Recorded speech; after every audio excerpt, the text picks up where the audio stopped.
এটা কোন ধরনের কথা? বঙ্গবন্ধু শেখ মুজিবুর রহমান বলেছিলেন, মানুষের যখন পতন আসে তখন তারা হচ্ছে পদে পদে ভুল করতে থাকে। আমি মোহাম্মদ শিপন মিয়া, সাবেক সহসভাপতি বিজয় একাত্তর হল ছাত্রলীগ, ঢাকা বিশ্ববিদ্যালয়। কেন সাবেক বললাম, এটা ইতিমধ্যে আমি আমার অবস্থান পরিষ্কার করেছি। আমি চলমান ছাত্র আন্দোলনকে সমর্থন করে, এই যৌক্তিক কোটা সংস্কার আন্দোলনকে সমর্থন করে এবং যারা হচ্ছে কোটা সংস্কারের এই যৌক্তিক আন্দোলনের বিপক্ষে, তাদের পক্ষে থাকা আমার পক্ষে সম্ভব নয় বিধায় আমি আমার পদ থেকে স্বেচ্ছায় অব্যাহতি নিলাম। আমি জানি 50 লক্ষ নেতাকর্মীর বাংলাদেশ ছাত্রলীগ আমার মতো একটা ক্ষুদ্র পিপিলিকাকে হারিয়ে কোনো সমস্যায় তারা পড়বে না, কিন্তু আমি আমার জায়গা থেকে এর চেয়ে বেশি কিছু করার সামর্থ্য আমার নেই। আমি জীবনে আমার দলের সাথে আমি বেইমানি করি নাই, আমি ছাত্রলীগের সাথে জীবনে বেইমানি করি না। অনেকে মনে করতে পারে যে আমি মনে হয় সুযোগের সন্ধানে এখন হচ্ছে চেঞ্জ করতেছি, না, আমি আমার দলকে প্রচণ্ড ভালোবাসতাম। আমি আপনাদেরকে একটা তথ্য দিয়ে রাখি। আপনারা ছাত্রলীগের শিপন, মানে ছাত্রলীগের শিপনকে আমি ফটোশুটে বিশ্বাস করি না, আমি মন থেকে ভালোবাসতাম, ত্যাগ স্বীকার করেছি ছাত্রলীগের জন্য। কিন্তু আজকে আক্ষেপ করে বলতে হয়, আমি প্রধানমন্ত্রীকে যথেষ্ট শ্রদ্ধা করি এবং এখন পর্যন্ত শ্রদ্ধা করি, কিন্তু তিনি যে কথাটা বলেছেন সেটা কোনোভাবেই কাম্য নয়। আমি জাতির শ্রেষ্ঠ সন্তান হিসেবে, ঢাকা বিশ্ববিদ্যালয়ের শিক্ষার্থী হিসেবে অন্ততপক্ষে আমার এই বিষয়টাতে সায় দেওয়া উচিত নয় মনে করেছি।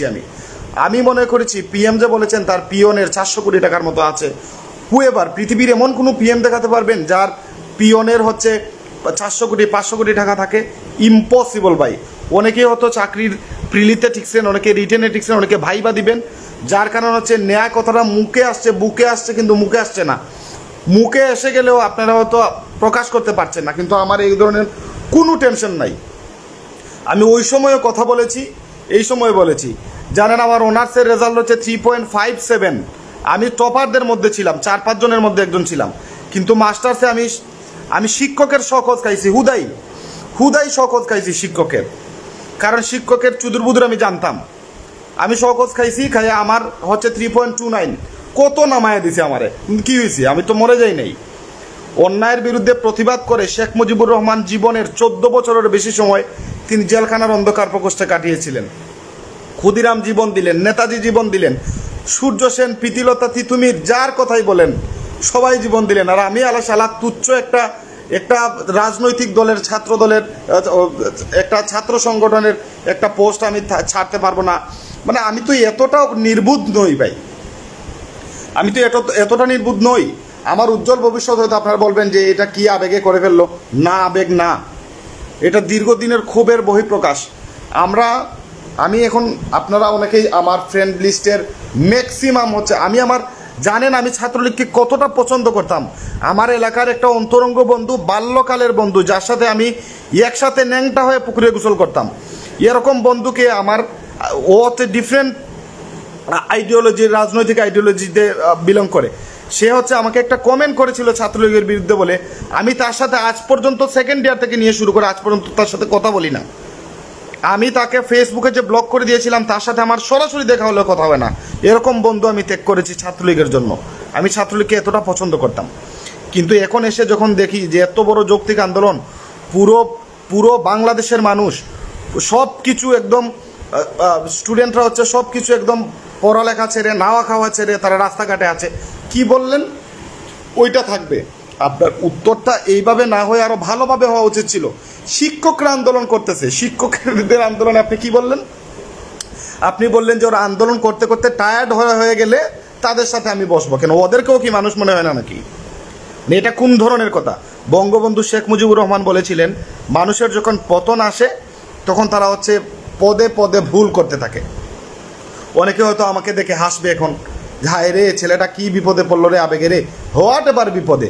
বড় জোর মেরে ফালাইয়া দিবেন, তাই তো? বড় জোর মাইরা পিস করে ফালাইয়া দিবেন, তাই তো? এর চেয়ে তো বেশি কিছু করা যাবে না।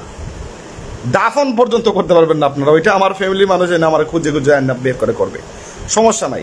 আপনারা মনে করতে পারেন যে আমি হয়তো হল থেকে সব কিছু নিয়ে গেছি আর হলে হয়তো যাবো না, যার কারণে এত বড় বড় কথা বলছি। নো, আমি দেখেছি অনেক মানুষ বিদেশ যাওয়ার পরে হচ্ছে এটা নিয়ে কথা বলে। আমি দেশে থাকতে, এখন আমি দেশে আছি, দেশে থাকতেই কথা বললাম। বড়জো আমাকে ধরে কাইটা ফালাইয়া দিবেন ভাই, এর চেয়ে বেশি কিছু করার সুযোগ নেই। অনেক ছেলে আছে, প্রত্যেকটা হলে 3,000 4,000 5,000 করে যদি স্টুডেন্ট থাকে, তাহলে 150-200 পোলাপাঞ্চারা সবাই ন্যায়ের পক্ষে আছে। আপনারা যারা 150-200, আপনাদেরও বিবেক আছে, বিবেক নাই যে তা বলছি না, বিবেক আছে, কিন্তু আপনারা কথা বলবেন না কেন? কথা বলবেন না কারণ হচ্ছে আপনারা একটা প্রিলিতে পাস করছেন, একটু তোষামদি না করলে চাকরিটা হবে না। রিটেনে কেউ পাস করছেন, হবে না। আপনি যদি এখন ন্যায়ের পক্ষে কথা বলেন, আপনি হল থেকে বের করে দেওয়া হবে আপনাকে, আপনি হলে থাকতে পারবেন না। আমি বর্তমান সহসভাপতি ছিলাম, আমি হলে আরও 4 বছর থাকতে পারতাম, কিন্তু আমি আমার একটা ছোট ভাইকে রুম ত্যাগ করে 1 বছর আগে হল ছেড়ে দিছি। আপনারা 50 লাখের নেতাকর্মীর সংগঠনে অনেক বড়, কিন্তু পুরা বাংলাদেশে যে ছাত্র সমাজ জাগছে তারা 2-3 কোটির কম হবে না। এই যে আপনারা 50 লাখে পুরো সিস্টেমটাকে চেঞ্জ করে দিলেন, এটা হবে না। বর্তমানে আন্দোলন কেন হয় না জানেন? আন্দোলন সফল হয় না কারণ আমরা রক্ত দেওয়ার মানসিকতা নাই, আমাদের জীবন দেওয়ার মানসিকতা নাই। ক্ষুদিরামের আন্দোলন সফল হয়, তিতুমিরের সফল হয়, বঙ্গবন্ধুর সফল হয় কেন? তারা মরার জন্য প্রস্তুত ছিল। বুলেটের সামনে বুক পেতে দেওয়ার মানসিকতা যাদের নাই, তাদের আন্দোলন করার কোনো যৌক্তিকতা নেই, আন্দোলন সফলও হবে না। এজন্য মুখের মধ্যে চুইংগাম চিবাতে চিবাতে নেতারা বলবে যে ওরা টায়ার্ড হয়ে গেলে আমরা ওদের সাথে বসবো। মানে আন্দোলন করতে করতে টায়ার্ড হয়ে যাক। আগে অনশন করলে ডাবের পানি খাইয়ে অনশন ভাঙা হতো, আর এখন অনশন করলে বাল দিয়েও গুনে না।